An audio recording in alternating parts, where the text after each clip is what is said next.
दोस्तों एक बार फिर से स्वागत है आपका प्रजापति न्यूज में। दोस्तों इस साल का इलेक्शन दुनिया का सबसे बड़ा इलेक्शन है, लेकिन क्या आप ये जानते हैं कि अगर आप एक साथ 2 बटन दबा देंगे तो क्या होगा? या फिर क्या आपने कभी सोचा है वोटिंग के टाइम पर लाइट चली जाए तो क्या होगा? और अगर आप छोटी उंगली वाली इंक को साफ कर देते हैं तो वापस वोट डालने चले जाएं तो क्या होगा? अब कई लोग बोलेंगे एक बार वोट डालना तो पहाड़ लगता है, 2 बार वोट डालने कौन जाएगा? लेकिन दोस्तों जब आपको भारत की वोटिंग टेक्नोलॉजी की असलियत पता चलेगी तो आप 1-2 बार नहीं बल्कि 10 बार वोट डालने जाएंगे। और हम ऐसा क्यों कह रहे हैं, क्या है ईवीएम की सच्चाई, आज की वीडियो में मैं यानी आपका दोस्त विशाल प्रजापति आपको सब कुछ बताऊंगा। बस वीडियो छोड़कर कहीं मत जाना। लेकिन हाँ, वीडियो शुरू करने से पहले एक छोटी सी रिक्वेस्ट है। वीडियो के नीचे रेड कलर का सब्सक्राइब बटन दिख रहा होगा, उस पर क्लिक करके सब्सक्राइब कर लें और साइड में बेल आइकॉन भी दिख रहा होगा, उस पर भी क्लिक कर लें ताकि आपको वीडियो मिले सबसे पहले। दोस्तों जमाना डिजिटल हो गया है और हम सभी जानते हैं कि अगर आज किसी चीज पर हुकूमत करनी है तो सबसे पहले सोशल मीडिया पर अपना डंका जमाना होगा।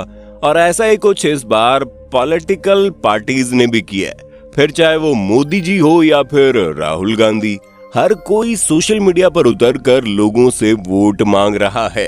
अलग अलग तरह के हथकंडे चलाए जा रहे हैं। पर आज दुनिया जितनी ज्यादा डिजिटल और सोशल हो गई है, एक समय पहले ये सब कुछ नहीं था।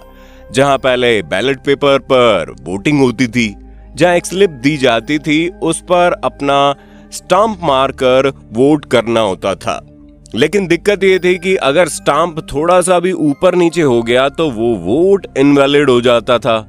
और सबसे बड़ी दिक्कत तो बैलेट पेपर के वोटों की गिनती करने में आती थी, जहां 2 से 3 दिन तक लगातार वोटों की काउंटिंग चलती रहती थी। जब वोटों की काउंटिंग चलती थी तो कोई बंदा बाहर नहीं जा सकता था, ना कोई अंदर आ सकता था। 48 से 72 घंटे तक सब कुछ बंद हो जाता था। लेकिन फिर भी कई सारे लोग गुंडागर्दी करके वोटों को मैनिपुलेट करने की कोशिश करते थे। बैलेट बॉक्स के अंदर इंक डाल देते थे ताकि वोट कैंसिल हो जाए। इस तरह की बहुत सारी चीजें होती थी। इन्हीं में सुधार लाने के लिए ईवीएम यानी इलेक्ट्रॉनिक वोटिंग मशीन को इंट्रोड्यूस किया गया, जिससे पूरा वोटिंग प्रोसेस डिजिटल हो गया। हालांकि इसे भारत में लाने के पीछे भी एक कहानी है, जहां केरल में सबसे पहले ईवीएम मशीन का इस्तेमाल करके 1982 में वोटिंग हुई। लेकिन उस वक्त एक कैंडिडेट 123 वोटों से हार गया। उसने केस कर दिया और कहा ईवीएम मशीन गलत है। इसके बाद दोबारा इलेक्शन हुए और वो इंसान 2000 वोटों से जीत गया। इसके बाद ईवीएम मशीनें बदनाम हो गई और भारत में इसे बैन कर दिया गया। हालांकि बाद में ईवीएम को दोबारा से लाया गया और तब से लेकर अब तक इसका इस्तेमाल चला आ रहा है। आपको इंटरेस्टिंग बात बताएं तो इलेक्ट्रॉनिक वोटिंग मशीन बस 2 से 3 बार इस्तेमाल की जाती है, उसके बाद उसे हटा दिया जाता है। अगर सिंपल भाषा में बताया जाए तो इस मशीन के 3 अलग अलग पार्ट्स होते हैं। एक वोटिंग मशीन होती है, एक होता है वीवीपीएटी और एक कंट्रोल यूनिट होती है। इसका इस्तेमाल करने का सीधा सा तरीका है, जब कोई वोटर ऑफिसर के सामने जाता है तो वो कंट्रोल यूनिट का बटन दबाता है, तब जाकर बैलेट यूनिट एक्टिवेट होती है। इसके अलावा आप चाहे उसमें कितना भी बटन दबाते रहें, कोई फर्क नहीं पड़ता। और जैसे आप बैलेट यूनिट पर अपने पसंदीदा कैंडिडेट के चुनाव चिन्ह के सामने वाले बटन दबाकर उसे वोट करते हैं, वैसे ही आपके द्वारा किए गए वोट की स्लिप वीवीपीएटी पर निकल कर आ जाती है और 7 सेकंड तक आपको दिखाई देती है, ताकि आपको पता चल जाए कि आपने सही वोट किया है या नहीं। और फिर उसके बाद वो स्लिप बॉक्स में इकट्ठा होने लगती है। और हाँ, जो लोग सोचते हैं कि वो बार बार बटन दबाकर वोट कर सकते हैं, तो ये बैलेट यूनिट टेप रिकॉर्डर की तरह होती है, जिसमें एक बटन दबाओ तो जो दूसरा बटन है वो ऑटोमेटिकली ऊपर उठ जाती है। यानी कि एक बार में एक ही बटन दबेगा और अगर आप 2 बटन एक साथ दबाने की कोशिश करेंगे तो वो बटन दबेगा ही नहीं। अब वो आपके ऊपर है कि आप किस बटन को दबाकर वोट करना चाहते हैं। जैसे आप बैलेट यूनिट का बटन दबाते हैं, मशीन ब्लॉक हो जाती है और फिर उसके बाद वो काम नहीं करेगी। ये मशीन बहुत ही अलग होती है, जो किसी भी चीज से कनेक्ट नहीं होती। ना इसमें ब्लूटूथ होता है, ना वाईफाई होता है, ना ही कोई यूएसबी केबल की मदद से इसे चलाया जाता है। ऐसे में कुछ लोग सोचते हैं वोट डालते समय अगर बिजली चली जाए तो क्या होगा। आपको बता दे कुछ नहीं होगा, क्योंकि ईवीएम बिजली पर चलती नहीं है, वो तो बैटरी पर चलती है। और ऐसा खास तौर पर इसलिए होता है क्योंकि भारत में कई सारे ऐसे एरिया हैं जहां पर बिजली की पूरी सुविधा ही नहीं है। अब बिजली न रहने की वजह से वोटिंग तो रुक नहीं सकती, इसलिए इसे चलाने के लिए बैटरी का इस्तेमाल होता है। पहले जो ईवीएम मशीन थी उसमें एक बार में 3840 वोट डाले जा सकते थे, लेकिन अब वोटों की संख्या कम हो गई है और एक ईवीएम मशीन के अंदर 2000 वोट ही डाले जा सकते हैं। पहले ईवीएम मशीन में 16 नाम लिखे होते थे, अब 24 नाम देखने को मिलते हैं।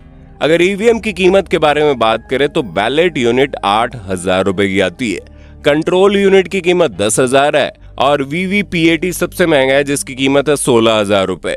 ये जो ईवीएम मशीन है ये और कहीं नहीं बल्कि भारत में ही बनकर तैयार होती है और भारत इसे नेपाल, भूटान, पाकिस्तान और केन्या जैसे देशों को बनाकर देता भी है। पर दोस्तों क्या आप जानते हैं कुछ देश ऐसे हैं जहां आपको ऑटोमेटिकली वोटिंग लिस्ट में डाल दिया जाता है, और ऑस्ट्रेलिया में तो अगर कोई वोट नहीं देता तो उसे 10,000 का फाइन देना पड़ता है।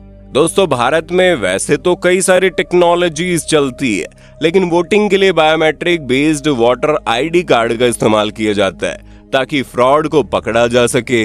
इसमें आप अपना आधार कार्ड भी लिंक करा सकते हैं। जितने भी वोटर होते हैं उनके रजिस्ट्रेशन वाला डेटाबेस मेंटेन किया जाता है, और जो उंगली में टीका लगता है चांदी होती है। जी हाँ, वोटर्स को जो इंक लगाई जाती है उसे सिल्वर नाइट्रेट से बनाया जाता है। ये इंक इतनी ज्यादा स्ट्रॉन्ग होती है कि अगर एक बार आपके हाथ में लग गई तो आप साबुन लगाए, शैम्पू लगाए, कुछ भी लगाए, इंक नहीं निकलने वाली।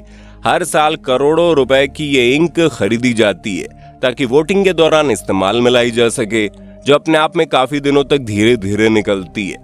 दोस्तों जैसे ही वोटिंग खत्म होती है इन तीनों मशीनों को अलग अलग किया जाता है, वायर डिस्कनेक्ट होता है, क्लोज बटन दबाया जाता है और वोटिंग का प्रोसेस समाप्त हो जाता है। फिर पूरे जिले के सभी मशीनों को एक साथ एक ही जगह पर सुरक्षित रखा जाता है जिसे स्ट्रांग रूम कहते हैं, और उस स्ट्रांग रूम की पूरी सिक्योरिटी होती है। जिस दिन वोटों की काउंटिंग होती है उसी दिन स्ट्रांग रूम को खोला जाता है, वो भी अलग अलग पार्टियों के उम्मीदवारों के सामने, ताकि कोई सवाल ना उठा सके। और फिर एक बटन दबाते ही वोटों की काउंटिंग शुरू हो जाती है और धड़ाधड़ हमें पता चल जाता है कौन सा कैंडिडेट जीता है, किसके हाथ से सत्ता फिसल गई है। तो दोस्तों ये थी वोटिंग की पूरी प्रोसेस, उससे जुड़े इंटरेस्टिंग फैक्ट्स, जिस पर आपका क्या कहना है कमेंट में बताइए। और ऐसे ही वीडियोस को देखते रहने के लिए हमारे चैनल को सब्सक्राइब करना ना भूलें। हम फिर मिलेंगे नए वीडियो में, तब तक के लिए जय हिंद जय भारत। दोस्तों आपकी स्क्रीन पे 2 और वीडियोस दिख रही हैं, जिसे देखने के लिए आप इस स्क्रीन पर क्लिक करें।